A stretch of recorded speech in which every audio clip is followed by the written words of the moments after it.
In the bottom left, the very bottom left, that button is called the Share button. We have several services there. The reason most of them are there is because you'll find that button at the bottom left of every screen in Spectrum Bible, so you can always use these no matter where you are. When you pull it up, you have some things that Apple has included at the top, but as you scroll it up, let's talk about the Copy button. That's copying text for copy-paste. So go ahead and press the Copy button, and it comes up and says, all right, you're on John 1:1. How many verses do you want to copy? And you can slide that slider, and it'll affect how many verses it copies for you. So let's stop it there and say select. It copies that to the clipboard, and then copy successful. And then why don't you go to the notes item you have and paste it there.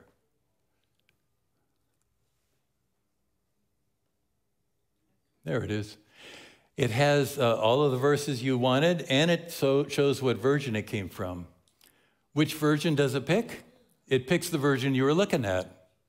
What happens if you had 3 versions you were looking at in 3 columns? It picks the one on the far left. Okay? So you can always copy text, and you can email it that way, or you can do anything you want with it. Okay, let's go back to the app. The Share button again. After the copy function, there is a convenience function called email verse. Why don't you scroll up a bit? There we go.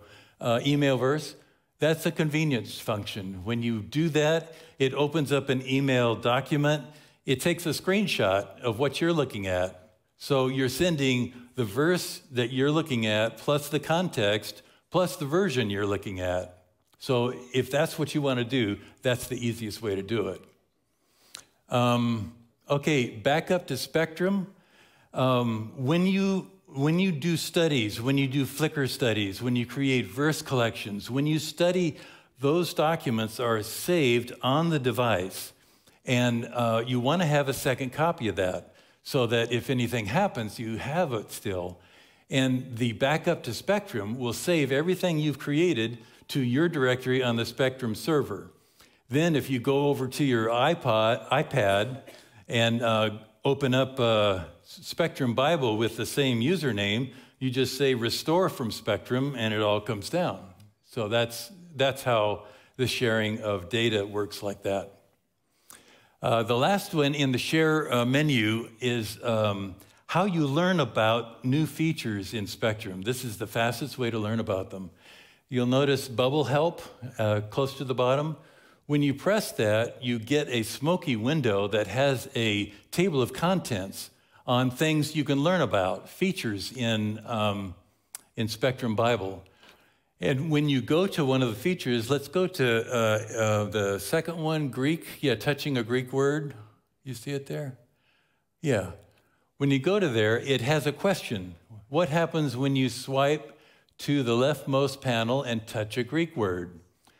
Remember, a smoky window, the Bible underneath the smoky window still runs. So whatever it's asking you to do, you can do while it's sitting there. So you can go over and you can touch a Greek word, you can do whatever it's doing, and you can get what it's wanting you to know. If you don't understand the question, you can press the More button. The More button will explain the question in more detail and how to do it and what it's supposed to do.